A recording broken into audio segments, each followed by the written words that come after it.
Le petit chaperon rouge.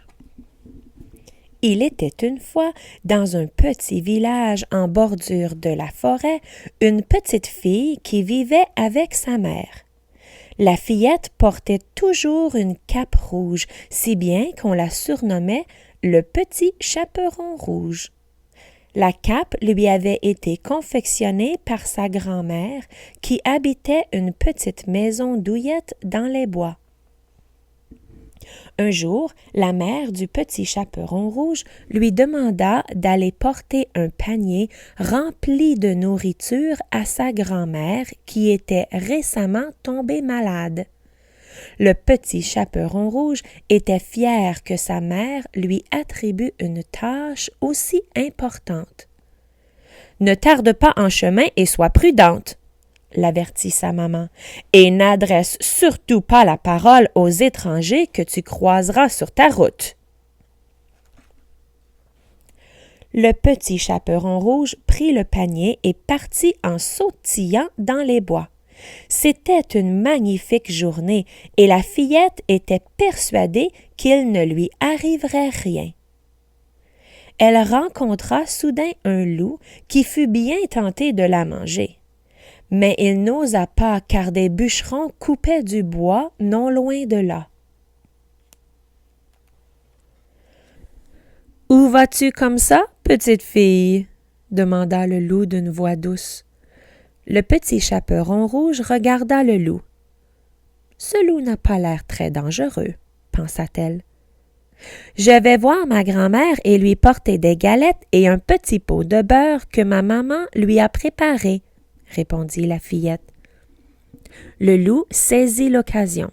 « Je connais cette maison, » répliqua-t-il. « Je connais également un raccourci pour t'y rendre. Tu n'as qu'à prendre ce chemin-là. » Le petit chaperon rouge remercia le loup. « C'est très gentil de votre part, monsieur le loup, » dit-elle. « Merci de votre aide. » Puis, elle poursuivit sa route sur l'autre chemin. Tandis que le petit chaperon rouge marchait dans la forêt, elle aperçut des fleurs sauvages. « J'ai amplement le temps, » se dit-elle en cueillant quelques fleurs. « Ce joli bouquet remontera le moral de grand-mère. » Pendant ce temps, le loup prit un chemin plus rapide et courut de toutes ses forces jusqu'à la maison de la grand-mère. Il savait qu'il arriverait avant le petit chaperon rouge. Lorsqu'il arriva à la maison, il frappa 3 coups sur la porte. « Qui est là? » demanda la grand-mère. « C'est moi, grand-mère, » répondit le loup en changeant sa voix. « Je vous ai apporté des galettes et un petit pot de beurre. Puis-je entrer? »« Tire la chevillette et la bobinette, chère, » répondit la grand-mère, qui était trop faible pour se lever. Le loup entra dans la maison sous les yeux ébahis de la grand-mère. Il se jeta sur le lit et avala la vieille femme d'une seule bouchée. Le loup enfila ensuite une robe de nuit et un bonnet qui appartenaient à la grand-mère. Puis, il alla se coucher dans le lit et attendit le petit chaperon rouge. Lorsque le petit chaperon rouge arriva chez sa grand-mère, elle frappa à la porte. « Qui est là? » demanda une grosse voix. Le petit chaperon rouge sursauta de peur, mais pensa ensuite que sa grand-mère devait être enrhumée. « C'est moi, le petit chaperon rouge, » répondit-elle. « Je vous ai apporté des galettes et un petit pot de beurre que maman vous a préparé. »« Tire la chevillette et la bobinette, chère, » répondit le loup en adoucissant sa voix. Le petit chaperon rouge ouvrit la porte, déposa son panier sur la table et s'approcha du lit de sa grand-mère. Elle trouva que sa grand-mère avait l'air beaucoup plus étrange que d'habitude. « Grand-mère, comme vous avez de grandes oreilles, » dit-elle.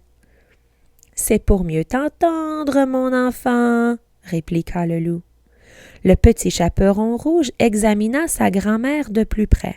« Grand-mère, comme vous avez de grands yeux! » s'exclama-t-elle. « C'est pour mieux te voir, mon enfant, » grommela le loup.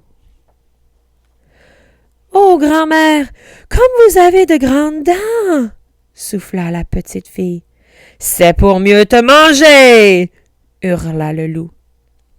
Sur ces paroles, le loup se jeta sur le petit chaperon rouge et l'avala tout rond.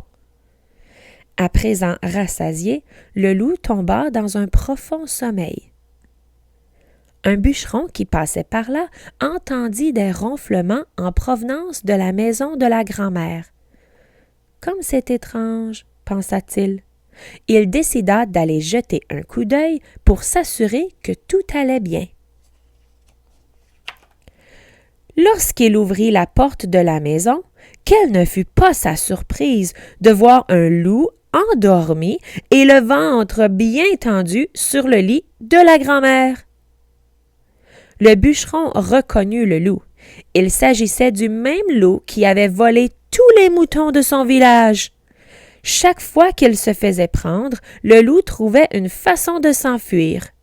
Le bûcheron savait qu'il devait agir rapidement s'il désirait sauver la grand-mère et se débarrasser de la bête une bonne fois pour toutes. Le bûcheron décida de ne pas réveiller le loup.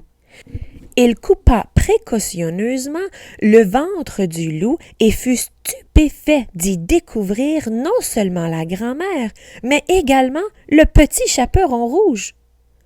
La fillette et sa grand-mère étaient heureuses d'avoir été sauvées. Elles se serrèrent dans les bras l'une l'autre et remercièrent le bûcheron. Elles l'invitèrent même à partager leur goûter. « À partir de maintenant, j'y penserai à 2 fois avant de parler à un étranger, » se dit le petit chaperon rouge. Et ils vécurent tous heureux, sauf le loup qui n'allait dorénavant plus importuner personne.